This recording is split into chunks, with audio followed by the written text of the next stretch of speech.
the ultimate in horror. Thousands of them. Others never can. Far out. Hello? Anybody home? May was scared. Why was May scared? I can't help it. There's something about this island. She's psychic. In that case, let me get out my Ouija board. Loosen up, Dad. Some people get vibes. Vibrations. Evil. Evil. What kind of feelings do you get, May? Evil. I get feelings of evil from this island. That's just me wanting to bore you. Come on, May. We're here to have fun now. Snap out of it. Evil. Feelings of evil. Can't you feel it? I'm scared, Penny. Let's go back. But it was your idea to come to the island. Hey, there's a bedroom up there. It's with you. May's uptight about the place. She wants to split. But it's terrific here. Just like the kid said it was. We have sounds, food, and some great grass. This place is really far out. It scares the hell out of me. And the two dead boys? Also American, also on a vacation tour. 4 of them went to a jazz festival in the West Country. When the festival was ended, they hired a boat, set off for Snape Island. What has probably happened is that her brain has become overloaded by the horror of what it has done or seen. So its only recourse was to blow the fuse, so to speak.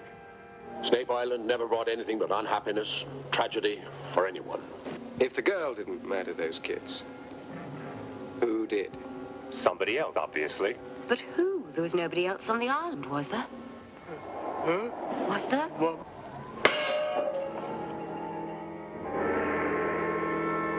This is Hans Manship from House of Death, and you're listening to The Hysteria Continues. And indeed you are. Welcome back to The Hysteria Continues, episode 124. And this time we're going to be off to the Tower of Evil. And I think this is going to be a fun one. So, Erik, how are you feeling? I'm feeling far out and groovy, man. Okay. And Nathan, are you scared? I'm terrified. Terrified of all the nudity. Okay. But are you looking forward to the grass? I mean, on the island, where it's growing on the island. Mm-hmm. Yes. Yeah, totally the legal grass that's growing on that. Okay. And Joseph, are you worried about losing your head? Partially today because I'm so exhausted. Are you? What have you been up to then? You've just been working lots? Yeah, and just haven't slept much lately. So, but I'll soldier on. Okay. Well, the trooper you are. You up late last night watching Tower of Evil? Yes, I was. I didn't get around to it until like almost midnight last night because I was so busy yesterday. Okay, well, there you say that's dedication for you, and so thank you for that. But yeah, we'll be coming on to Tower of Evil, aka Horror of Snape Island, the kind of the British protest slasher from 1972, which very possibly influenced one of the classic early 1980s slasher movies. Has some striking similarities. So we'll be talking about that, and also it's a very effective little slasher movie, or perhaps, as Nathan oft says, it's 2 slasher movies for one, so we'll be coming on to that a little bit later. But before we do, in time-honoured tradition, let's talk about what we've been watching recently. So, Nathan, have you seen anything of note? Unfortunately, I haven't, because, it's only been a week since we recorded our last show, because we're recording several in advance. So, unfortunately, I haven't seen anything new that I could think of, although I did get some interesting news, and that is that Wes saw the preview. I'm sure you guys seen the previews for that new movie, Don't Breathe. Have you seen previews for it? No, I haven't. Oh, okay. Well, it looks like it sort of reminds me of the plot line of People Under the Stairs, but a much more serious version, because it's about these 3 people that break into this house basically to rob this old blind man. But apparently this old blind man turns out to be insane or something, just from what I'm looking at the trailer. And it looks like he locks them in the house, shuts off all the lights, so they're basically on an even playing field, and then hunts down these people that broke into his house. But it looks really suspenseful. There's a lot of, like cat and mouse and, hiding and trying to sneak around this guy where, he won't catch you. So it looks like it could be really tense. And I was very shocked that Wes was interested in watching that, because usually if it looks like a movie will have jump scares, he stays far, far away from it. So I'm excited. Okay. Well, that sounds interesting. Talking of upcoming horror movies, there's another movie that's getting quite a lot of buzz at the moment. Isn't it The Woods? Have you seen the trailer for that? In the Woods? Not In the Woods. No, it's just called The Woods. Okay. And it's the trailer looks quite interesting, but it's one of these things. It's getting like a lot of buzz for it. It's, people are saying one of the scariest movies ever made. Chilling and intense, a nightmare of classic proportions are some of the reviews that are appearing. So by Adam Wingard as well, who was the director of what was he directed? He directed Your Next and The Guest. And The Guest, yeah. Yeah. So that could be that. I'm looking forward to that. That sounds like it could be Looks interesting. like it's going to be released in September. Just from what I'm looking at on IMDb, I looked it up. It says a group of college students on a camping trip discovered they're not alone. Well, that sounds right up our street. That's pretty basic, doesn't it? and right up our street, yeah. But I imagine I don't know, because Your Next was a pretty good twist on the slasher movie, wasn't it? So the home invasion slasher movie. So maybe this will be a twist on the sort of In the Woods slasher movie of the 1980s. So are any of you going to see the third Purge movie? Because I will admit, I know that the Purge movies get a lot of hate, especially the first one, but I love them. I think the first and second one are both really good. I actually prefer the second. So I'm hoping the third is an improvement even over the second one. Yeah, I thought the first Purge was like a pretty decent film, but I really loved Purge 2 Anarchy.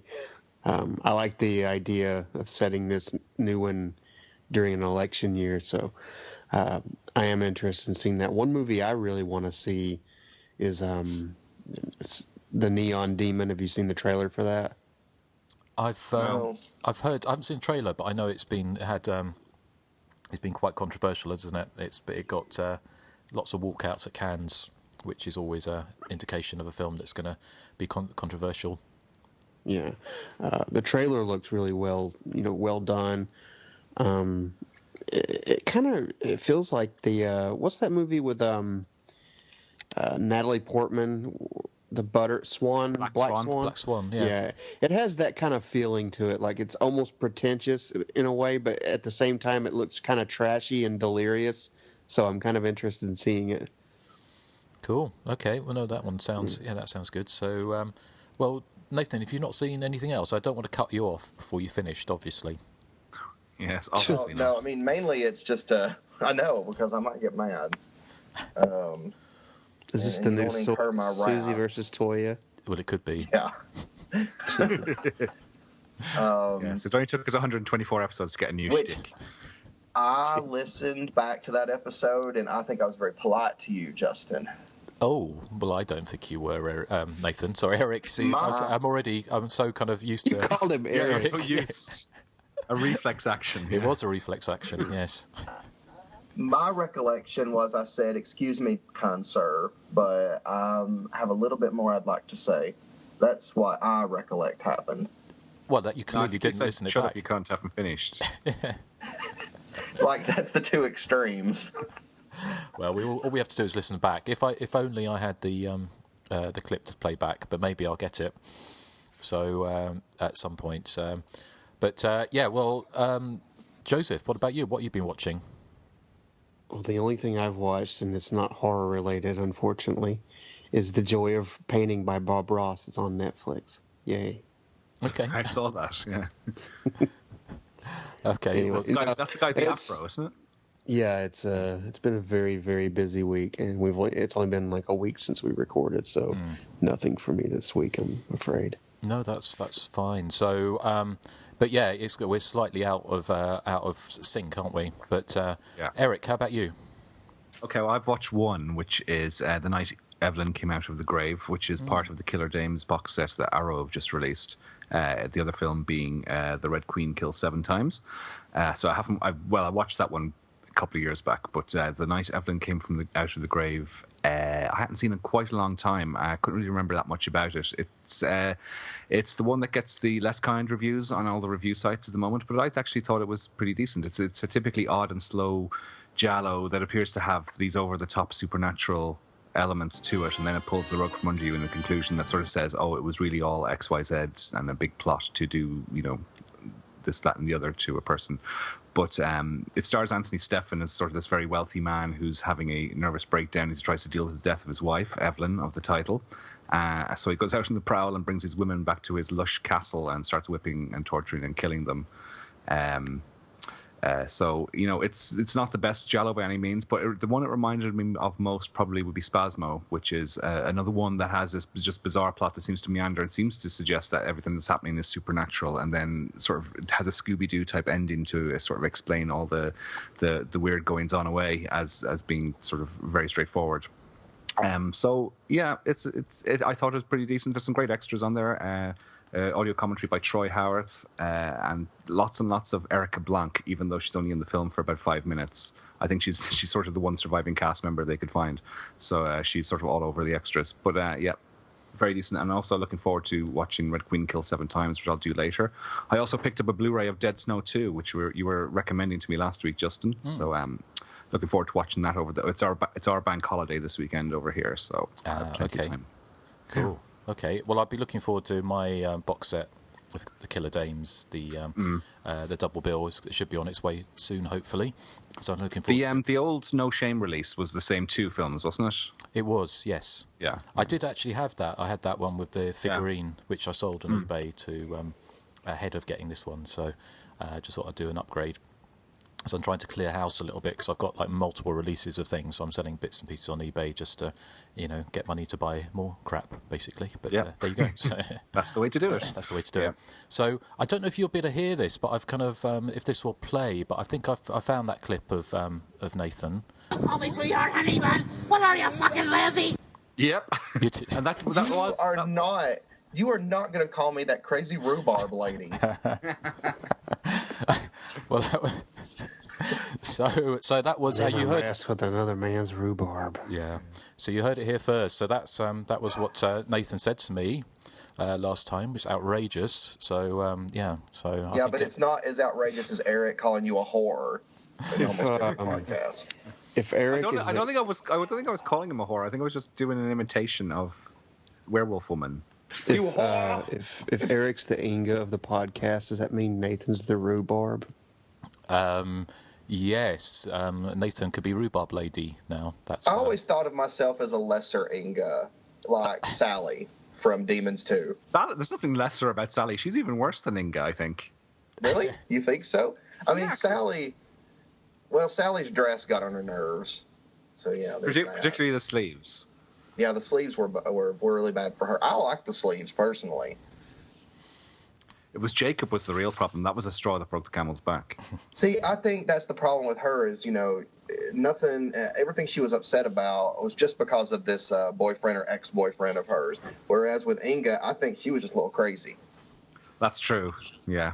I think I'd be the Mr. Chow of the podcast. I didn't get much sleep. Now I'm on ground. Bad chop suey. Yeah. So I got that. Yes. At least it wasn't a Simpsons reference, which I'll never get. So, and then Justin can be the Linda Day George from Pieces. Yeah. Of the podcast. No, I think better than the Beatles references we're always getting thrown at us. Yeah, that's weird, isn't it? I think. Well, the Beatles are horror podcasting. Yeah. Well, we've always debated about who's Ringo, Erik. But hey, you're the Linda McCartney. If we were Wings, you'd be the Linda McCartney, Justin. Yeah, occasionally bashing a tambourine, making tasty veggie sausages. Who's the Yoko? Who is Erik? Erik's the Yoko. Yeah, well, Yoko. Well, I think Yoko. Well, I think because Yoko and Toya have a certain similarity when it comes to making incredibly difficult to listen to music. You shut up. She was on Top of the Pops again last night. Oh, was she? Yeah. Good Morning Universe this time. Another top 20 single for her in 1981. Was it a rerun? Does that show still come on? No, they're showing them from 35 years ago. So. Oh, okay. Yeah, she's not having hits now. I think that's shut up, you. The kindest thing. She and Susie is she? Well, she had she was in the Hannibal soundtrack, wasn't she? Which did very well. That single from that. Really? She gets those penny royalties at least. Yeah. But, does Stuart like Susie as much as you, Justin, or does he just like her because you like her? He tolerates her. He used to like her. He doesn't like her as much now because I keep playing her. But I usually play when he falls asleep. I put the records on, and he wakes up and he's quite annoyed. I'm playing Susie. Well, yeah. What do you expect? Well, it could be worse. It could be Toya. Anyway, enough of that. I love the smell. I've met Stuart, and he told me he loves Toya. No, well, that's not true. I love the smell of divorce in the morning. Yeah. Well, funnily enough, there is a song. I found a very apt song to play out with at the end of the podcast, which you'll have to wait to find out what it is. And clue is it's not Toya. Anyway. Oh, I wonder if it'll be Susie. Well, it might always be. Fucking Susie. Well, it might be. It's a song called The Lighthouse. So there you go. Susie the Banshees. No. Did you just say... No. Okay, I think I misheard you. What did you think I said? What do you think I said? I thought you just said Justin's always effing Susie, the F word. No, I just said it's always fucking Susie. Oh, it's always. I didn't say Justin's always. Oh my God! Is somebody falling apart? I dropped a headphone out of my ear, so I had to pick it up. That sounded like a Toya B-side. Anyway, so let's get on to what I've been watching. It's all about me. So the only thing I've seen was, I don't know, have any of you seen Honeymoon? The kind of relatively recent. You have? Yes. Yeah. Has it got the girl from Game of Thrones in it? It has, and it's got Harry Treadaway from Penny Dreadful, who plays Dr. Frankenstein in Penny Dreadful. And we probably talked about it before on the podcast, but it's just kind of very briefly, it's about a couple on their honeymoon, as the title would suggest, and they go back to her kind of family holiday home, I kind of guess, by a lake. It's sort of very tranquil, very kind of bucolic, kind of Americana, sort of, by the lake, and everything's very, very beautiful, and they're very happy, and they're bonking all the time and stuff. And then she disappears one night, and he finds her, and she's got strange bite marks on her, and then her personality changes, and that's kind of all I'd say about it. But yeah, I thought it was really good. It was really well acted. I didn't see where it was going, and when it went to where it was going, it kind of made sense. But very beautifully shot. It was so it's good film. What about you guys? Have you seen it? Yes. Oh, no, of course you've seen it. So what? Yes. So what? You haven't seen it recently, or? I liked it a lot. I wasn't sold completely on the why of this was happening, but the build-up was very effective and very well done. I really love the actress, Rose Leslie. That's her name. I really like her because I really loved her on Game of Thrones. So I really liked her a lot already, and I thought the story was intriguing. So I enjoyed it. Cool. Eric, did you say you had seen it all? No, I haven't. No, but I'm curious. Why is the word? What's the derivation of the word honeymoon? Honeymoon. Like Nutella planet, or marmalade star, chocolate starfish. Chocolate starfish. Yeah. Well, this is scintillating. No, just honeymoon's just a weird word. It's always occurred to me as being a weird word. Well, it must be, I don't know, ancient thing, sort of fertility rites or something, doesn't it? Isn't it, I don't know, is it traditionally women are supposed to come in to be more fertile, or their fertility's heightened in moons? What's the honey bit? Don't know. They're honeys, you know how you say, hi honey, how are you? Well, if anyone wants to write in and let us know. Maybe the bride has to moon the husband. Was an old tradition in days of yore. I think that a night after the wedding, or that trip they go on their wedding, it should be expected that the bride's going to get honey on her moon. So that's kind of where it came from. Okay. Keep awesome. I always leave the honey on their face. Oh dear. Joseph, you just lowered the tone of the podcast. You have made this X-rated when it was G. Yeah. You've taken it from like Finding Nemo. We now to have like MPAA issues coming out of our ears because of you. HR's not going to be happy about this, are they? No. So I might have to do some. I might have to bleep some bits out, although I probably won't. But don't censor me. So Erik, do you kind of? I've got this vision in my head now of Erik mooning your dates. Is that what you do? Only after I marry. Only after I marry them, because that's the tradition. Honeymoon. Of course. How many husbands do you have? 16, 17, 18, 19. 19. Wow, one in every port. Yeah. Yeah. Erik, have you ever been married? No. No. Okay. I find it crazy that you guys overseas call it mooning as well. Because usually, I don't know, there's kind of like a different word, like vacation over here is holiday over there. So I just thought mooning would mean something else over there. I still think it probably is it still is an American word, but just we do know what it means. Okay. It's one of those times. And Trolleywompton. It's one of those times where our two great cultures meet together. Yes, the word mooning. The mooning. Yeah. The mooning did it. Yes. And seagulling as well, I think, is a universal word. Well, it is now. Oh, yes. Yeah. After that commentary, I don't remember which commentary it was. It was Nail Gun Massacre. Nail Gun Massacre, yeah. Well, it's appropriate movie to do that on. Yeah, yeah. No, to hear about it on, not to do it on. I was seagulling while we were recording. Was nobody else? Were you? Oh. Well, why was it so quiet? Did you mute your... Unskilled. It's not my first time. Erik Your first time at the rodeo. He's being a real seagull. Yeah, but that wasn't quite. Well, maybe people do make. Maybe they do make that noise when they see. There's no seagulls on Snape Island. No. Talking of which, it's probably time that we get in the boat and put on our velvet pantaloons. And take it in the stern. In front of a blue screen. In front of Erik, a blue do you screen. get that? Yeah. What? Take it in the stern. Ooh. Don't get him excited. It's a Friends reference, Erik. Yeah. Oh no. Is it from when Rachel was teaching Joey how to sail? No, it's the one where Chandler dated Joey's girlfriend, or he liked Joey's girlfriend. Yeah. Oh right. Oh yes, and they have the canoe. It's a boat joke. It's a boat sexual joke. So. Okay, well, maybe there'll be lots of boat jokes, but coming up, from acclaimed horror producer Richard Gordon in Seminoid Devil Doll Horror Hospital comes the brutal and mysterious story of the Tower of Evil. Set in deserted lighthouse on fog-shrouded Snape Island, the terror begins when a nude, crazed woman slaughters a sailor who visits the island. When she is taken back to civilization, she is found to possess an ancient relic, and so the authorities mount an expedition to solve a mysterious series of psychosexual murders.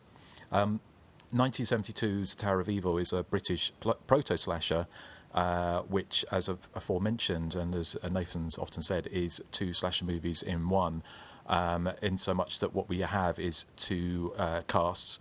It starts with the two sailors visiting the island, and then the nude lady kills one of them and is bashed over the head by the other sailor, who takes her back to the mainland, where she's put under what looks like kind of disco therapy, which is kind of flashing disco lights.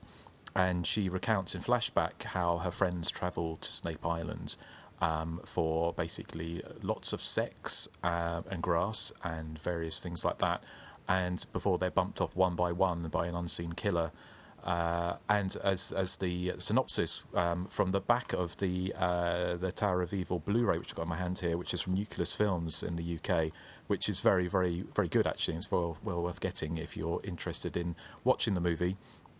When she gets back, she'd killed a sailor with this kind of relic, which turns out to be, I think, a 3,000-year-old Phoenician sword, which interests a group of young archaeologists to go back to the island to find out what had happened, and also to look for more treasure.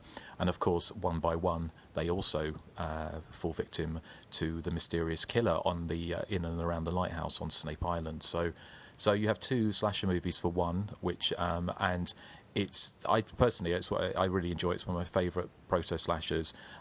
It does a lot of things that you will see later on in the early 1980s slasher movies.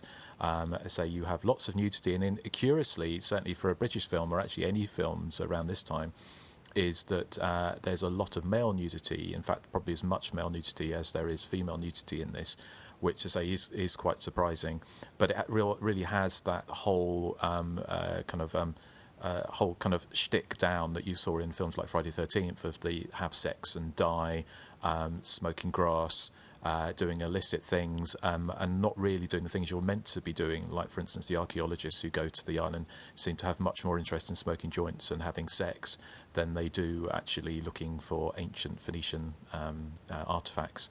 So, and also, as I mentioned before, I mean, we'll talk a little bit about it after everyone else had their go, but it seems very likely that this film inspired one of the best regarded early 80s slasher movies for a number of reasons, but that will include some spoilers, so we'll come on to that a little bit later. But before we do that, Joseph, you were up to the early hours watching this. Was this your first time on Snape Island?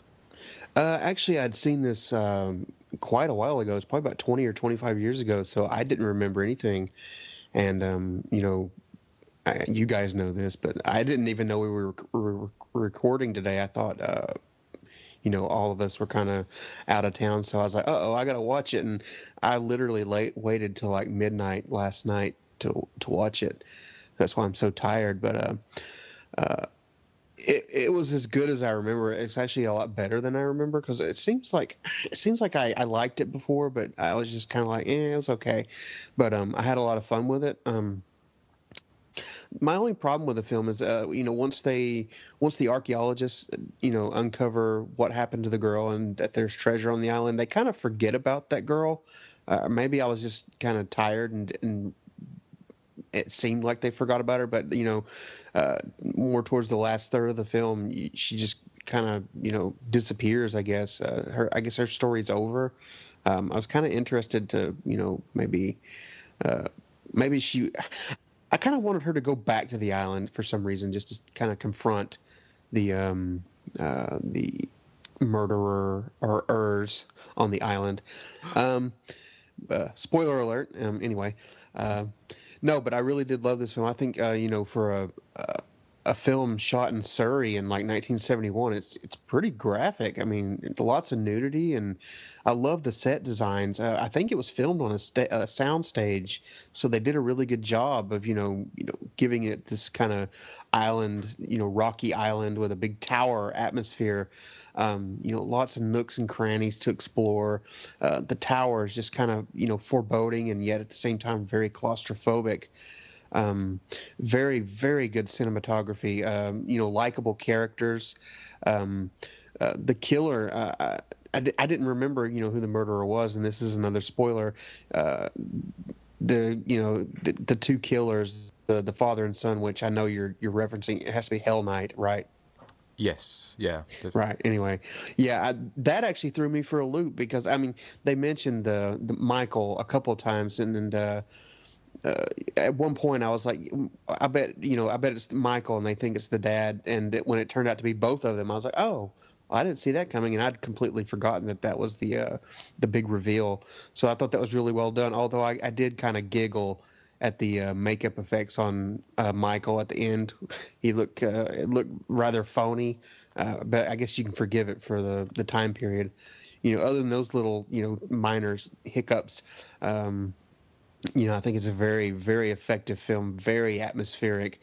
Like you and Nathan say, 2 slasher movies in one.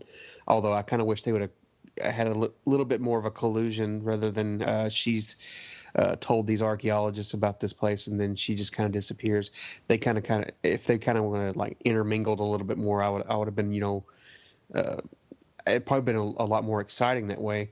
But still, that's just a minor, gaffe. This is a very effective film.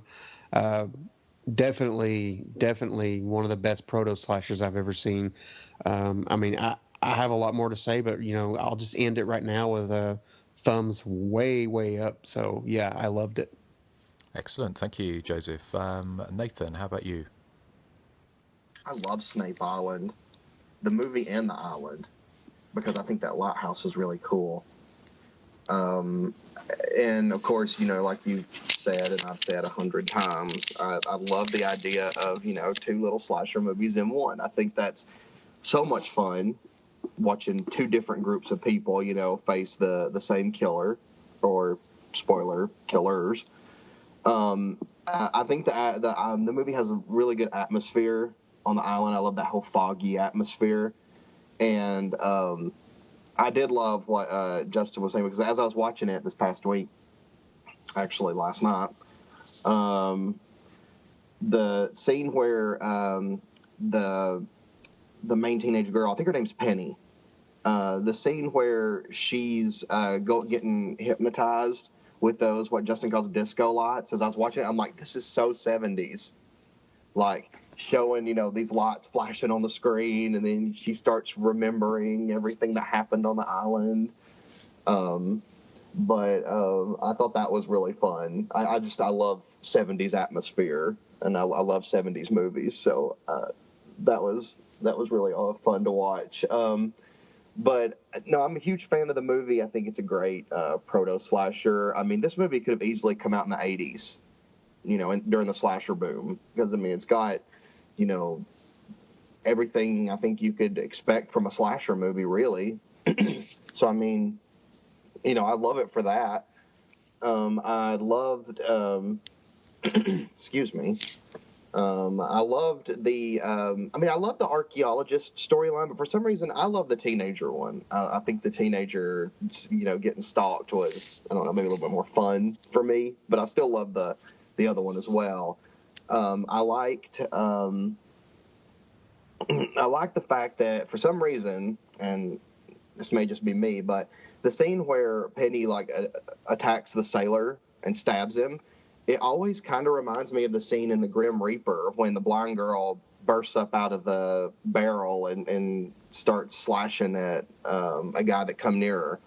It may just be that whole, innocent girl attacks an innocent person thinking it's the killer thing, but for some reason those two scenes always kind of remind me of each other, and I was reminded of it again. Yeah, I'm glad that I'm not the only one, but yeah, I've always kind of felt that those were similar. It may be the only full-on similarity between the two movies. There was no fetus eating in this film, badly. but yeah, badly. Sadly, as I said. Oh, I thought you said badly. Well, it was badly as well, but sadly as well. Yeah. But Tony Hadley. I'm a huge fan of it, though. I like it. I love you madly. It's a fun film. Quit interrupting me. Oh. It wasn't me. It was Dr. Norman Corman. That was fake, though. Justin's only experienced my genuine anger. Yes. Have you finished Rhubarb Lady? How dare you? If you were here right now, I would have no problem throwing a glass of cheap Chardonnay in your face. I'd make sure I open my mouth.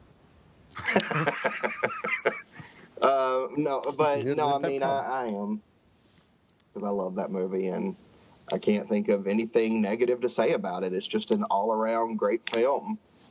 Cool. Okay. Great artwork, too. Joseph posted about watching it, and I love that artwork. Yeah, it's great. I love that. I'd love to have that poster. What is that weapon that he's holding? It's like a sickle or some kind of scythe or sickle, It's a great weapon. Yeah, they call it a sickle, but it's called something else, and I can't remember. But the artwork is just fabulous. Cool. Okay, have you finished? I don't want to interrupt you, Nathan, obviously. No, that's good. But yeah, I'm finished. Okay, thank you. Erik, how about you? Okay, I really like this film as well, and one of the things I like is it just gets straight into the action. It begins almost like it's a sequel. And we're sort of catching up on the aftermath of part one, and we're sort of about to watch part two. And that's what I like about it, is that it's very untraditional for a standalone horror film to begin in this manner, where you find sort of bodies of 3 dead teenagers.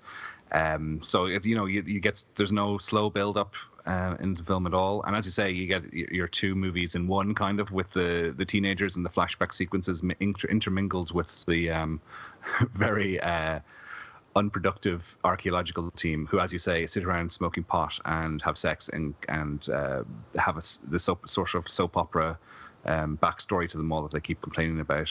But they do very little archaeology as such. In fact, the only archaeology they do is when one of them actually falls into a hole in the ground, and they find sort of some underground caves and say, hey, presto, they can finally do some work. The teenagers at the start, actually, as Nathan was saying, I think they're the preferable set of slasher characters for me, because they reminded me very much of the Dune Buggy Brigade from Bay of Blood, looking for all the world as if the 1970s had just sort of vomited all over them with their incredibly 70s hair and 70s outfits, and their dialogue, where I think it's Robin Askwith, I know he's dubbed with an American accent. He says something about the island being totally far out, man, and totally happening and groovy. So, the hippie dialogue and the ridiculous 70s fashions have really dated the film quite badly. But when I say quite badly, but that's a compliment, because I like films that have that sort of dated look. And I like the fact that Nora, the character of Nora, who I presume is supposed to be an archaeologist as well, and she dresses to go to Snape Island as if she's going to go down Carnaby Street for, some kind of fashion shoot or something. She's in her orange, is it a jumpsuit? I'm not quite sure. It's a catsuit, yeah. Yeah. Also, I mean, I know it's 1972 and we should be a bit more forgiving of special effects, but some of the special effects are quite shoddy, and I think we've touched on them. I mean, the opening shot of the lighthouse over the opening credits is quite fake looking, but that's fine. The bit that always makes me laugh, though, is where they're going to the island and they're on a boat, but there's obviously a rear projected ocean behind them, and the movement of the boat just seems very unnatural, and it's quite funny. Again, I feel bad for giving out about special effects from 44 years ago, because it's very easy to mock them, but hey, I will anyway. And as Joseph was saying, the makeup on the sort of the second killer at the end reminded me. Do you remember we covered Humongous, and I uncovered a picture of the monster that was in Starburst, and it looked like somebody had taken a gummy bear and sort of squashed it a bit, and that's what the monster looked like. But this one, you only get brief glimpses of it, but it looks like it kind of a Picasso type thing with his eyes sort of on top of his head, and then. Or does he even have eyes? I'm not even sure. It was a bizarre image, and I'm certainly not going to say, oh, they should have hidden him in the shadows. It was just a shoddy effect. They shouldn't have been there. I'm all for that. I love that type of stuff. And as Joseph said, it was weird that the character of Penny, who seems central to the plot in the early stages, just disappears. And I can clarify, she does disappear from the plot after about 45 minutes. She's completely forgotten. Once we're told the backstory of what happened to the three other, I say kids, but I mean they obviously are in their 20s. Yeah, sorry, Eric, but you were touching on that. The one thing I was hoping for is, she was in that kind of catatonic state. I was kind of hoping she would go back to kind of face her demons, because I love that when they go back to fight back, and then she disappeared. So I was a little upset about that, but it was not a huge deal or anything. Yeah. It seems unusual that the character seems so central and then it's just dropped completely, and she doesn't even there's no sort of resolution to her story as such. And as you were saying, for a 1972 British horror film, there's a surprising amount of nudity and gore in the film, and it's a stark contrast to sort of the more quaint horrors that Hammer were producing around the time. Like if there was one thing that would put me off watching an early 70s British horror movie, is that it wouldn't be sort of sleazy and silly or gory enough for me, but this sort of disproves that theory completely. I mean, I have it on in the background here, and I'm just watching. I can't remember the character's name. Well, Nora is obviously getting bonked by the guy, and it's just tons of close-ups of bare bottoms, and it's all very, very. It seems almost like a Shannon Tweed movie. And also the other thing that reminds me of, and Justin, you're probably the only one who'll get this comparison, but the 1970s kids TV show, The Famous Five. Were you a fan of The Famous Five back in the day? Not especially, but I don't remember watching it. But I know of them. Sort of. Yeah. Basically, it's based on the Enid Blyton novels, and it was kids. It was because it was filmed in the 70s. It was kids in flares with 70s haircuts, going predominantly to places with lighthouses and stuff and solving mysteries. And that's kind of what Tower of Evil is, except that there's people take their clothes off and smoke drugs and have their arms chopped off and stuff. So it's like an X-rated Famous Five. Yeah. But no, I do. I do. I love Tower of Evil. Again, this is one that bypassed me completely until maybe 7 or 8 years ago when I saw it for the first time. But yeah, really love it. Cool. Okay. Well, thank you. I mean, we talked about the Hell Knight comparison. Do you think it's likely that the makers of Hell Knight or the person who wrote Hell Knight would have seen this? Because when we come to backgrounds, we can sort of say, obviously, the film did get quite a lot of release in the United States and was in release. Well, just going, so we sort of mix that in, but it got re-released as a sequel to The Fog. It's John Carpenter's The Fog. Yes, Beyond the Fog. So I just wonder, actually, if somebody, obviously, Hell Knight came out in 1981, so it's probably not beyond the realms of possibility that somebody went to see Beyond the Fog and then sort of nicked the idea of two killers. What was the relationship between the two killers in Hell Knight again? Was it father and son, or was it siblings? Yeah, it's Garth and I can't remember the other. Garth one. And Wayne. Was it Wayne? Was it Andrew? Was it Andrew? Yes, I think it's Andrew. Yeah. But it was father and son, wasn't it, in Hell Knight as well? Garth was the last name. I think I can't remember. Yeah. Well, wasn't it Hell Knight? He killed his family. Raymond Garth. Yes, Wayne and Garth. That's it. I've said that joke already about 5 minutes ago. No, you didn't. I did. I said it twice. If I didn't hear it, it's new to me. Justin, you heard it. You tell them I said it. I didn't hear a thing, Erik. Oh, you said you went. You sort of broke up. So. Oh, you sound like Disco Duck. Or the New York Ripper. So. Oh, Erik. But yeah, so it's not beyond the realms of possibility that the film, inspired Hell Knight. I think aside from the shoddy makeup effects on the killer in Tower of Evil, they actually, when they reveal the murderer in Hell Knight, they actually do look sort of similar in a way. So it's very possible, yeah. But it has to make you. I was sad. I tried to show Hell Knight to Wes, but he didn't like it. So. Really? Gosh. He said it was boring. Hell Knight's one of my. Tell him that one dude gets in his skivvies through the whole film. Yeah. Like, are we talking about those big heart-shaped boxers with the hearts all over them? Vincent Van Patten, yeah. Yeah, Vincent Van Patten. I really want Hell Knight on Blu-ray. It's a real shame that it's not out. I was listening to a podcast, I think it was Killer POV, which is now called Shockwaves, and they had the Scream Factory guys on it, and they said there's some kind of legal issue with Hell Knight that's stopping anyone really from releasing it on Blu-ray at the moment. Oh, that's a real shame. Why would they change the name of the podcast? Because they're now part of Blumhouse, so they wanted to tie it in. I don't know why they do that, because it's the exact same presenters in the same format. So, okay. Well, no, just curious. I wonder what we could rename ours to, sort of. If Erik. We did. Erik. No, we just call it Erik. Inga, Rhubarb Lady, and the two sane ones. Like that.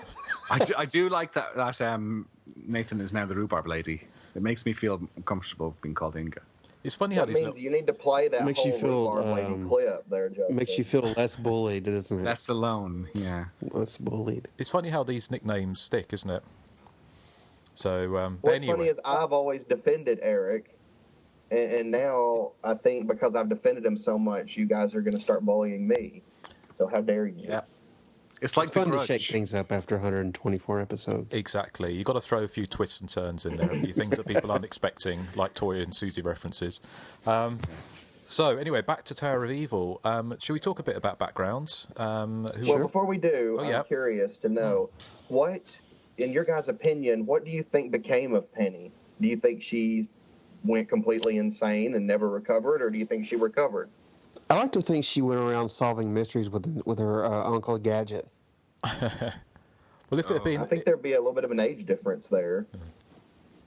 If it had been the early 1980s, then it would have been Tower of Evil 2 when she went back with a crack team of teenagers to solve the mystery of all the dead archaeologists. Well, mind you, they all got away, didn't they? But there probably was the mother, wasn't there? Not all left? of them. Well, not all of them, but quite a few of them. No, actually, who did survive? Only about 3 of them survived, wasn't it? Okay. Yeah. Well, I mean, I don't remember how many did survive.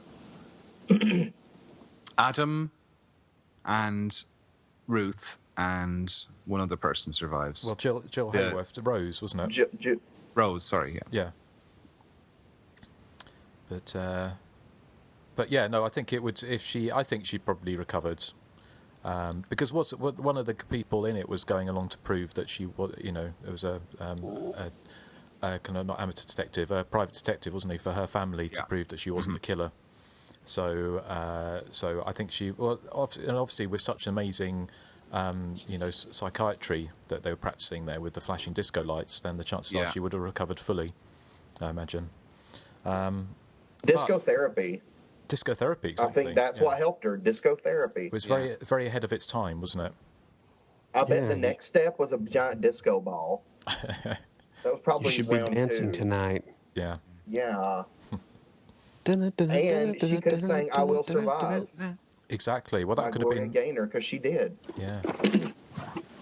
But well, let's talk a bit about the background, and then we can come back in any other thoughts on the film. So, who would like to go first? Joseph, do you have any background for us? Yeah, like I was saying earlier, it was apparently shot in Surrey in 1971 on a soundstage. I'm not certain if that's true, but Justin's if that from is Surrey. I'm from Surrey, so I would have been within 50 miles of where they were shooting in my crib. So there you go. I was going to ask why you weren't in the movie, but I guess if you were in your crib, you'd have been too young. Well, yeah, there wasn't any baby parts, was there? Really? No. There's lots of adult parts. Anyway, see them flapping around. As I was saying, apparently shot on a soundstage. If so, they did a very good job of mimicking an island. Apparently had a $400,000 budget. Not certain if that's true or not, but that's what I've read. And the only other really thing I have that I was able to get, in such short notice was apparently during the finale, the stuntman playing the killer who gets set on fire nearly died after his flame retardant suit was set on fire. He nearly suffocated from the heat, and many members of the crew had to rush in to kind of, I guess, save him, as it were. But yeah, that's pretty much all the background I have on the film. Okay. Movies are dangerous. They are. Yes. Well, thank you, Joseph. About you, Nathan. Any background? The only thing I have is that Jill Hayworth from this film made the made-for-TV slasher movie Home for the Holidays the exact same year. And you guys know I'm a huge fan of that movie. It's my favorite made-for-TV film. So it was really fun watching her in this one. Have we covered that movie? We did. Yeah. I don't remember. We've done a lot. She was the victim of a pitchfork in that movie. But one film, have we covered Blood and Black Lace? Oh, shut up. Oh, I didn't get that joke until Erik said shut up. Now I think it was a joke you were saying. We must have covered it. I'm convinced we've covered it somehow. In a parallel universe. And the issue, and the podcast was never published or something. I don't know. In this parallel universe, Erik and Justin were from Tennessee, and Nathan was from Ireland, and I was from whatever the devil country Surrey. Justin was in. Yeah, Surrey. Or Bristol or Brighton or... Aren't you in Essex now? Essex? You're an Essex girl. No, I'm in the West Country. I'm in the West Country, which is where Snape Island's based. Is it a big country? It's a very big country, yes. Dreams stay with you. So... Sorry. Well, thank you. But Erik, how about you? Have you got anything for us? Yes, this was a collaboration between London-born but American-based producer Richard Gordon, who, as you said in the intro, his last production credit was the Norman J. Warren Sleaze Fest Inseminoid, which I happen to love. And Joe Solomon was the other producer. He seemed to specialize in motorbike movies. Werewolves on Wheels was one of his. Hell's Angels on Wheels. Evel Knievel on Wheels probably was the original title, but it was just called Evel Knievel. George Baxt was hired to write the screenplay in October of 1970. However, director Jim O'Connelly, who's not Irish, surprisingly, with a name like that, reworked the script much to Baxt's annoyance, and they had a major falling out as a result. I was getting various reports on what the budget was. $500,000, £200,000. I'm not sure. It was cheap anyway. Is the thing. Jim O'Connelly, as I said, is not Irish. He's actually from Birmingham, which is the hometown of Toya Wilcox. She's from Alabama. Toya Wilcox is not from Alabama. Oh, Birmingham. That's where Birmingham is in Alabama. Birmingham, England. She's, she's one of those Those backwoods rednecks. She's so not. She's got red hair. She's not redneck, though. Okay. Jim O'Connelly had previously helmed the Joan Crawford shocker Berserk, which I've never seen, from 1967. It sounds something that Justin might have seen, though. It is. I've reviewed it on the website. It's good. It's great. It's set at the circus. It's like a proto-slasher with Joan Crawford as a ringleader. Oh. In the, as in, they're called the ringleaders, are they? What are they called? Ringleaders in circuses? Yeah, I think so, yeah. Yeah. Mm-hmm. The film was shot for 30 days at Shepperton Studios in September of 1971. Bryant Halliday. Celebrate Halliday. No? Oh, Erik. Let's celebrate. He'd starred in some previous... This is a very musical episode. It is. I like it. He's not an actor I'd ever come across before. But he'd starred in some previous Richard Gordon-produced movies, like, I know you mentioned Devil Doll and The Projected Man. And IMDb states he had only 6 acting credits to his name. So apparently he was brought on board to provide a sort of an A-list star to the movie, which so I'm doubting that particular bit of info I found. You can't be an A-lister with 6 credits to your name, surely. Apparently he was popular in Europe. He was popular in Europe for some reason. But with 6 films to his name? Well, I don't know. Maybe he did something. Maybe he did TV. Oh, well, I suppose Enya's really popular, and she only has about 3 albums. So he was like the Enya of acting. Maybe. Together we'll break the chains of love. Sorry. That's Erasure, not that's Erasure. Sorry. Yeah, I know. I was thinking that's not Enya. I don't know. For some reason, it just popped in my head. You said Enya, and then I don't know why. I'm sorry, Erasure. Carry on. American Idol. Carry on. Okay. Well, Bryant Halliday, I assume he's American. I didn't look this up, but they were worried about him getting proper working permits. So they had an actor called Lee Patterson on standby to play that role, but he wasn't needed in the end. Robin Asquith, the famous Robin Asquith, he'd been in Pete Walker's sexploitation movie Cool It Carol, and he went on to become a very recognizable face of the 1970s as a star of the Confessions movies, which were kind of a slightly saucier spin on the Carry On movies. Now, I've never watched a Confessions movie, I have to say.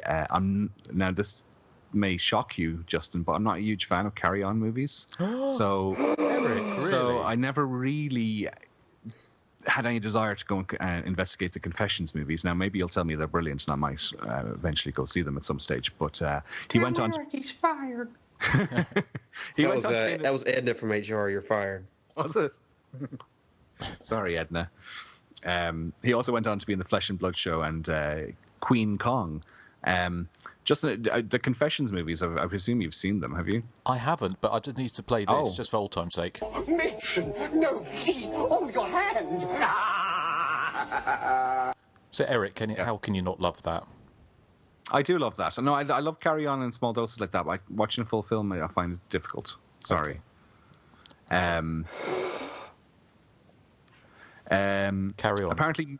Apparently, Mia Farrow was a frequent visitor to the set because she was filming something called The Public Eye on a neighbouring stage in Shepperton. Robin Asquith says that Anna Polk, I don't know which, I presume she plays Nora, correct me if I'm wrong, but she turned up to do her nude scenes at one stage with her nipples covered with elastoplasts, much to the annoyance of the director, who insisted that they be removed. I don't see the point of putting elastoplasts over your nipples. If everything else is hanging out, you might as well just take the elastoplasts off. I'm just going to call them plasters. Richard Gordon had to do some severe schmoozing to avoid the BBFC from truncating the film quite severely because there was so much nudity and violence in it, which was unusual for the time. A trade screening took place on October the 12th, 1972. It was released in the UK on a double bill with Hammer Horror's Demons of the Mind. And Richard Gordon blames this for its lack of, for the fact that it didn't play as successfully in that first run, because Demons of the Mind wasn't a terribly good movie and not a great thing to be double billed with. In June of 1974, it was reissued again, and this time in a double bill with The Devil Rides Out, another Hammer movie.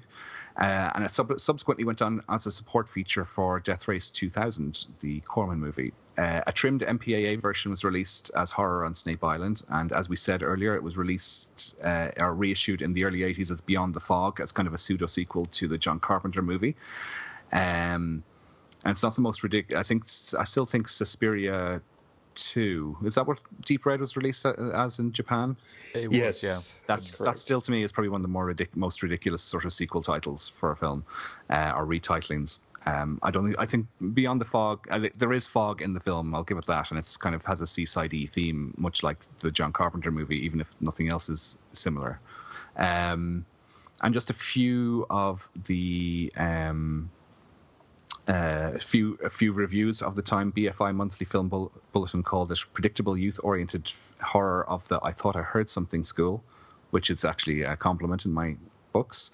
And another one said a most ingeniously constructed film which spreads its shocks, horrors, teases, and red herrings not only evenly but generously over its entire length, which I think is fair as well. It's certainly a pacey film.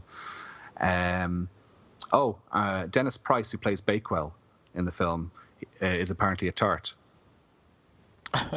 Eric, you were mentioning reviews. I forgot. Apparently, famed. Well, I guess he's not as famous as Siskel and Ebert, but Leonard Maltin gave this a bomb rating, and aggregate site Rotten Tomatoes calls it a turkey. That's harsh. Very harsh. That is harsh. I don't think it's a turkey at all. I think it's very well made. It's a very good movie. I think it's an ostrich. Yes, that's more apt. Oh, Erik. But anyway, it's a seagull. It's a seagull. Yeah, it's a seagull. Yeah. That's very apt considering the amount of sex in the film. Dennis Price, anyway, as I was saying, he plays Bakewell, and he was also in lots of Jess Franco movies like Vampirus, Lesbos, Venus and Furs, and The Erotic Rites of Frankenstein, all sort of around this time as well. And that is all the recently seen I have. Or no, that's not right. That's recently not recently seen. Oh my goodness. Oops. Behind the scenes. Behind the scenes. Edna's back. Edna. Yes. Okay. Well, thank you, Erik, for that. You've obviously covered quite a lot. I was going to say of what I was going to say, but one thing. No, it's fine. It was kind of one thing on the Blu-ray I've got. There's some great extras, and one of them is actually an interview with Sarita Wilson, who plays one of the woman who gets her head chopped off in one of the teenagers at the beginning, and she talks about the film, says it was a lot of fun to make, and she said there's a scene obviously when her head's on the floor, and there was a fake head that rolled down the floor. She thought the special effect of her body at the beginning on the staircase was quite well done. Yeah. But the head on the floor at the bottom was her head, and obviously it was done by her standing underneath floorboards and poking her head through a hole. But she said that as a joke, the cast and crew went off to lunch and left her there with her head poking through the hole, and she was left while they all went off for lunch and laughing as she was screaming to be let out, which of course was quite funny. So it's definitely worth picking up. It's a really nice print, although obviously on Blu-ray it makes the makes that lighthouse at the beginning, the model, look even faker than it already does. But of course that's probably part of the charm. We talked about saying obviously the film was shot at Shepperton Studios, which was the home of Amicus. And it was while the Mia Farrow film was being shot, also Tales from the Crypt with that great Joan Collins Santa Slasher episode was being shot there at the same time, and so apparently they borrowed some of each other's sets throughout it as well. I'm not sure which ones they were. Some of the Jill Hayworth, she played Sally Bowles in the original Broadway version of Cabaret. But she went on to be in a number of horror films, including she was in Mutations with Tom Baker, who was one of Doctor Who's in about 1974, which is a film I saw years ago. I don't remember much about it, but she was also in Haunted House of Horror with Frankie Avalon.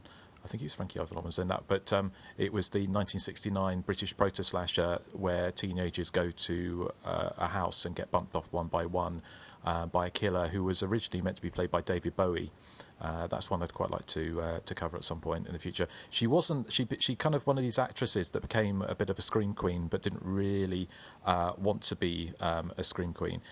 She when she was interviewed about the film in an interview, she said, "I remember in Horror of Snape Island, which obviously was the American title, my character stumbles upon 5 dead bodies, and I had to say with a straight face, 'Oh, the police aren't going to like this,' and the crew just kept laughing every time I said it." I don't know. She may have mellowed now on the thing. Again, she must be in her 70s now or late 60s.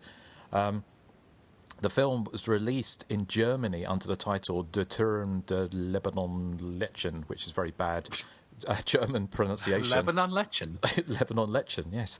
Translated into the English title is Tower of the Living Corpses.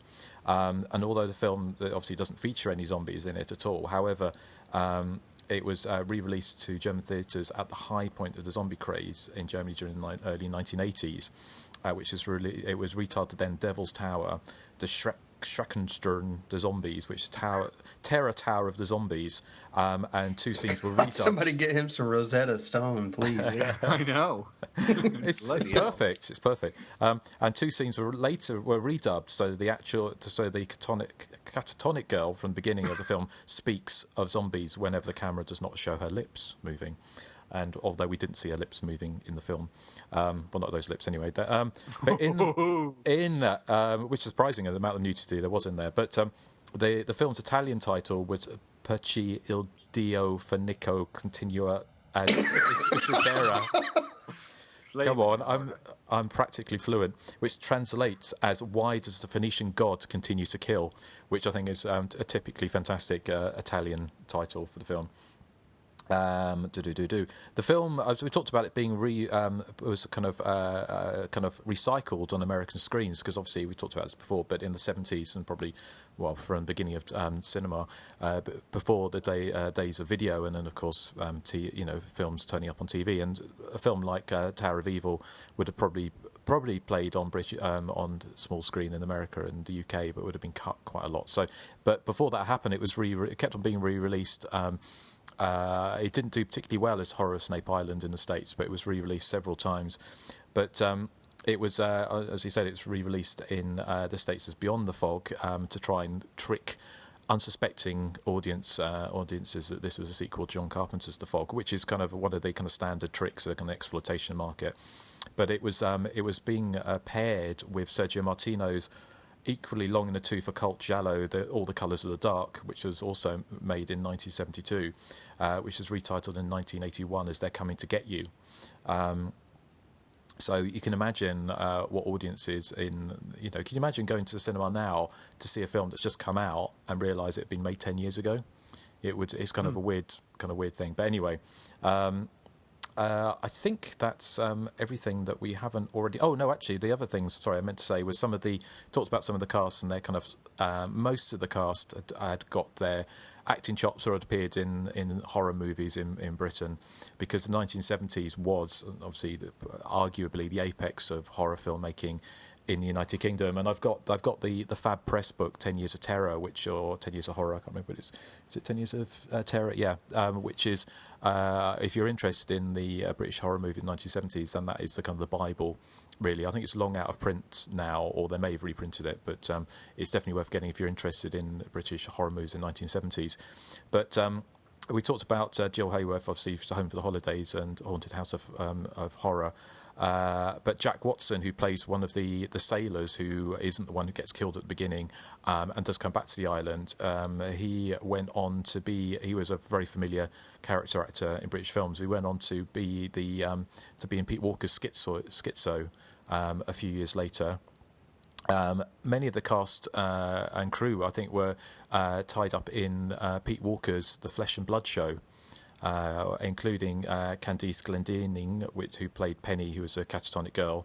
Also, Robin Asquith was in the Flesh and Blood show. He was also in another really fun proto-slasher called Horror Hospital from a couple of years later, I think. So Robin Asquith has got at least 3 proto-slashers under his belt before he went on to the Confessions film. So, but I think that's it, really. Yeah. Anything else we'd like to say for the film? Sorry. I have a joke of the week. Oh, shall I play the jingle? It's a Tower of Evil joke of the week. I just made it up. Oh, that sounds ominous. It's my joke of the week. It's so freaking fantastic. Okay. What did the doctors say to one another when they couldn't understand why Penny was catatonic? We don't know. It doesn't make any sense. I don't get it. Sense, penny, sense, cent. Oh, yeah, because in American currency, that we call change cents. I think you call it quid over there. No, in Ireland it's cents as well. Oh, come on! Well, now you know how I felt.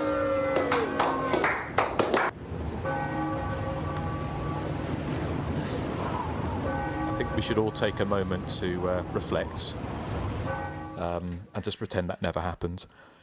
Listen, that was better than anything Erik ever did. It's arguable, but the echo's back because of how bad that joke was. No, the echo's here to congratulate me on a joke well told. Well, you see, we have this echo. We don't know what's causing it. It's the curse of Skype, I think. But luckily, dear listener, you probably can't hear it unless... I think it's gone now. Yeah. Okay. Yeah, it is. But I have a Tower of Evil story. Oh, okay. I am part-time an author, and I wrote... wait a minute. I'm not like, like a jack of all trades. I'm a writer first, actor, singer, songwriter second. But for my writing, I wrote a story, and Tower of Evil was my inspiration because in it, the final girl, Funbags, was up at the top of the lighthouse, and the killer, and I wish Tower of Evil would have done this because this would have been awesome, but the killer down below was, in the climactic battle, was using a chainsaw to cut the lighthouse down. And yeah, I was thinking that'd be crazy if you were trapped in the top of a lighthouse and somebody was cutting it down with a chainsaw. That kind of very crazy. That would be very Sure, crazy. that would be quick. Well, it would take a little time, but she can't go anywhere, so she's stuck waiting on him to cut it down. It's kind of sounds like the kind of logic you would get in something like Hard to Die, when Orville Ketchum goes off the top of the building and bounces and then gets up again. You sound like Wes. He doesn't know the meaning of the word logic. Yeah, I'd love it'd be great. It'd be great, but she could be up there and filing her nails and washing her hair and stuff while she's waiting for him to get through all that stone, which is built to. Well, she was really scared when she was up there, and her friend who was up there with her got so scared she jumped off the lighthouse and fell on the rocks below.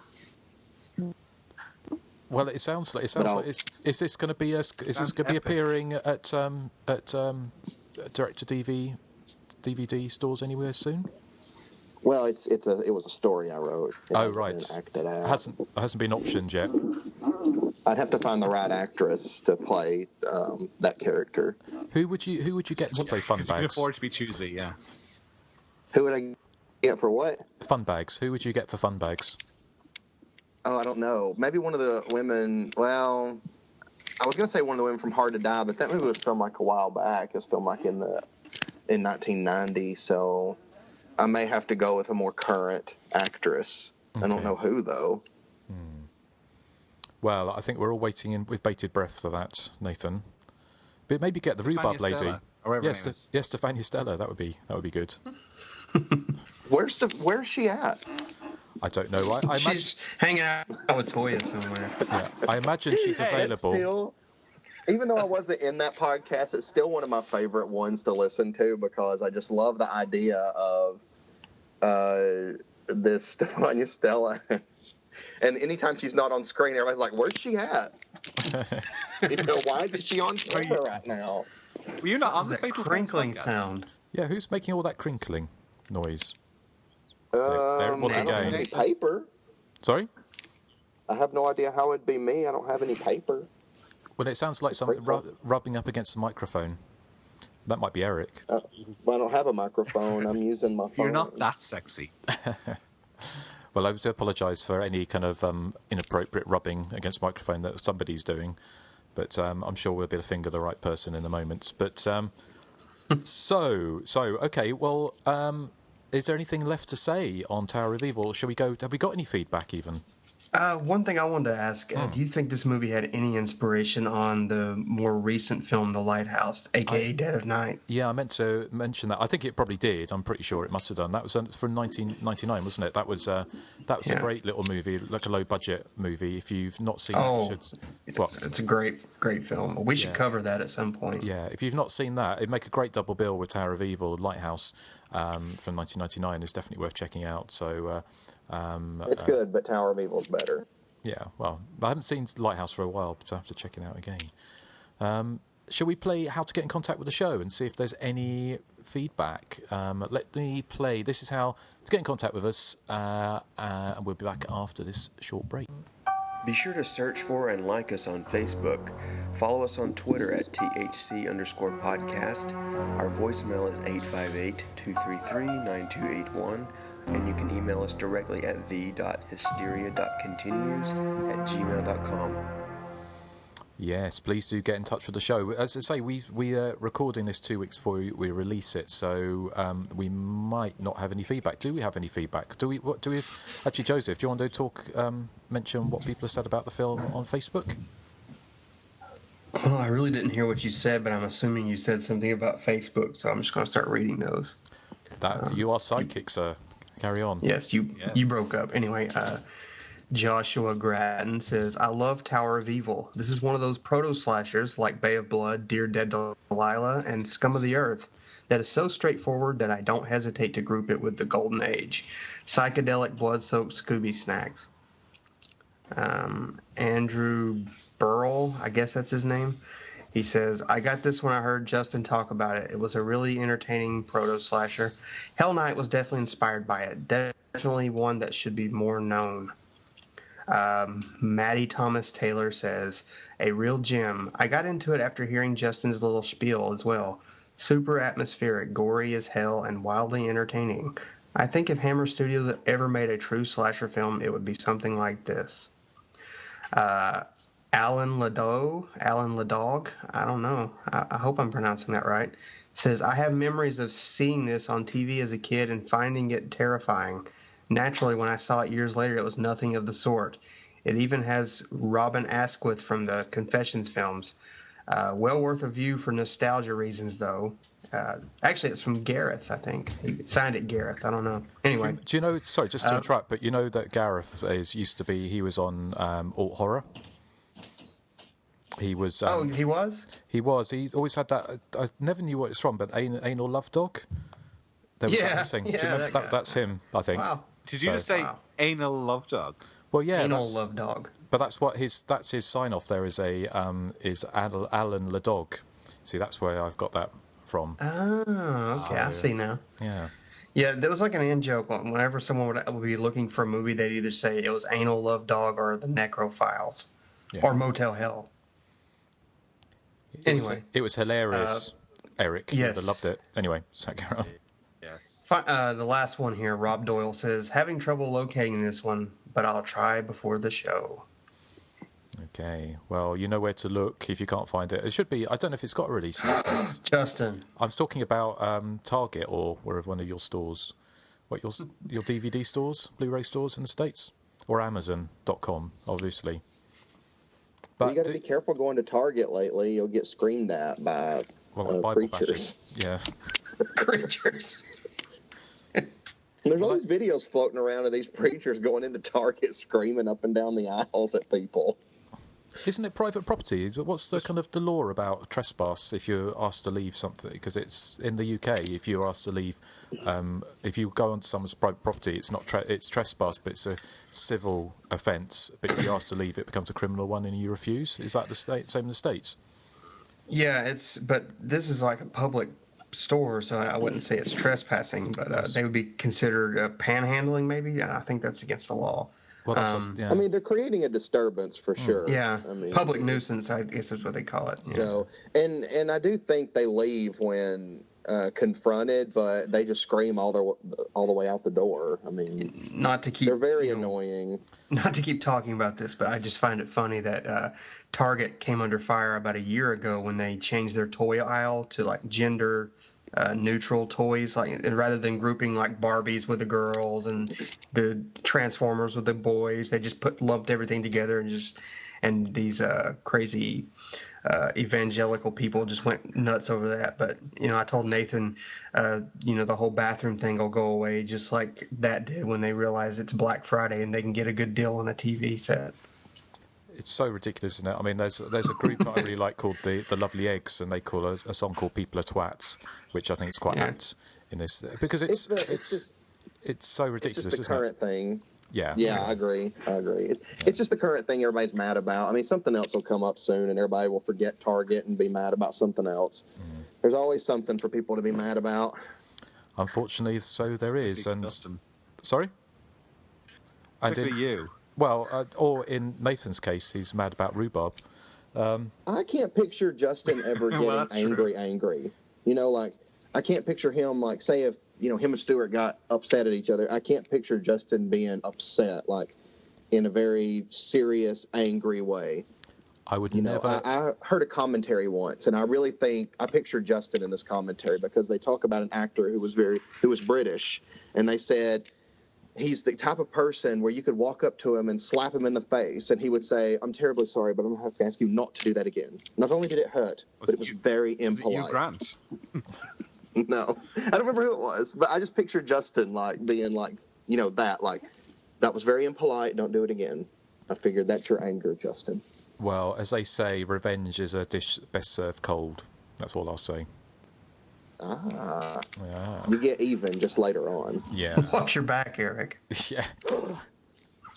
Yeah, because Erik, you live closer than we do, so. Yeah. But you're all forgetting one major thing here. I have unagi. Salmon skin roll. Unagi. Well, all I can do is quote one of my favourite lines from Giallo, which I think is from So Sweet, So Dead. It's I may be homosexual, but I'm not homicidal. So, what a great line. Yeah, it's a good line, isn't it? But, okay, well, so, do we have any other feedback? It's not true in your case. What, that I'm homosexual? That you're not homicidal? That we don't have any feedback, that's not true. That's not true, okay. Actually, it is true. We should mention this stage. This is a Mike Galashan pick. I don't think we ever mentioned it. Oh yeah, well, there's been so many. Mike Galashan picked. Picked Tower of Evil. Yes, well, thank you, Mike, for that. And there's many more to come. But it's quite a lot of well. Let's, as we have no feedback, and I say the only reason is it's not because we're not hugely popular, because obviously we are, but. It's just because we're you say so. Yeah, well, I don't know, but it's because we're recording this way in advance, and we are probably going to have to. Well, we're going to see, because we've got the summer holidays coming up, and obviously, being European, well, currently European. I don't know if we still will be in. No, I did that a few minutes ago. What? European. Oh, there's another joke of the week. Oh, very good. But I can't remember what I was going to say now. God, you put me off my train of thought. It's the holiday season, and because we're European, we get about 50 days annual leave a year. That was right. And so I'm going off to Portugal next week, and then when I come back, you're gone to somewhere else. Oh, I'm going off to Barcelona and Sitges, so I'm going to be recreating Eyeball. So, Justin, stay away from pig pens when you're in Barcelona. I will try and do that, yes. And the Ramblers. Actually, we're staying just off the Ramblers. So, but I'm going to stay away from, is it chrysanthemum, the flower of death? Was it the chrysanthemum? Chrysanthemum, but I can't remember. Is that the one that was Flower of Death, Nigel? There was one, wasn't there? But anyway, but also I may not be European because we've got the referendum coming up in a couple of weeks' time, which means we could go crashing out of Europe. So who knows what a political roller coaster that's going to be? And how exciting it is for you listeners to hear about all of this. But what we're getting to is we may have a bit of an interruption in the programming, but we're going to see. It may or may not happen. But we will be back in 2 weeks' time from when this goes out with another pick. And whose pick is it? Yes. I believe it's Erik's. Well, it's a listener pick, and we just mentioned his name, Rob Doyle. I think he was in the feedback there for Tower of Evil. And just as a bizarre coincidence, this wasn't planned or anything, but Rob has decided he wants to hear us talk about The Fog, John Carpenter's movie, which isn't a slasher movie in my opinion, but I'm happy to talk about it because I do like it quite a lot. And of course, we've just been talking about Tower of Evil, which was released as kind of a pseudo sequel to it in the early 80s. Exactly. So The Fog next week. Yeah, next 2 weeks. Well, 2 weeks. You'll be talking about your recently seen again in a minute, Erik, won't you? I know. I don't know what I'm doing. I'm high on that glass of water. And it's not even that early there. No. I thought I could hear chinking of glass. It is now 12:30. Yeah. I thought I could hear chinking of glass and ice. It's only water. It's only water. Yeah. There is ice in there, isn't there? Sure. Gin and yeah, sure. And I've only got a cigarette. Oh, really? Are you? But you're not. You're smoking at work. Nathan. No, I'm just kidding. I would never do that. No. That's strictly for home. Okay. Well, I think that's been quite a ramshackle episode, but hopefully you've enjoyed listening. And if you have, please do. The other thing is leave us some feedback, but also leave us a review on iTunes, because that's a good way of getting more people to listen to the show. And obviously, the more listeners we have, then it doesn't actually mean very much at all, really. But it's nice to know people are listening. And we're send not me talking to sweets. yourself. Yes, well, you can always send us money, or send us, I don't know, send us DVDs, Blu-rays, whatever you want to do. But merchandise. There you go. Yeah. But no, we're just glad if you're listening and you're enjoying it. And next time we should have some more news on, because we've got 2 more commentaries we're doing, and I'm not sure if we're allowed to talk about them, so I won't talk about them just yet. I don't know if the details have been released, but we've got the commentary of Satan's Blade will be coming out from Arrow relatively soon, I believe. I don't know when that's coming out, but probably quite soon. And we're doing 2 more commentaries for films that we have both covered on the podcast, I believe. Yes. Both early 80s slasher movies, which will be getting deluxe treatments, and we might be able to talk about them, I'm not sure, so I won't risk it, but we probably might be able to talk a little bit more about them next time, so and they're going to be a lot of fun to do. So we're going to play out with a real toe tapper from Susie Sue and Hector Zazoo called The Lighthouse, which Erik will love, I'm sure. But until next time. Well, the good thing is you don't actually play them. You put them in post-production, so I don't have to listen to them now, thankfully. But aren't you going to listen back to the episode? Yeah, no. Erik. You never listen? I never listen back, no. Well, what I could do, actually, because I actually... if it's going to play... Can you hear this? Oh, God, no. This is my favorite of hers. Can you get it in your mouth? Oh my goodness. What? Barcelona, isn't that where Eyeball happened? Exactly, yes. Yeah. Oh my God, you're in trouble.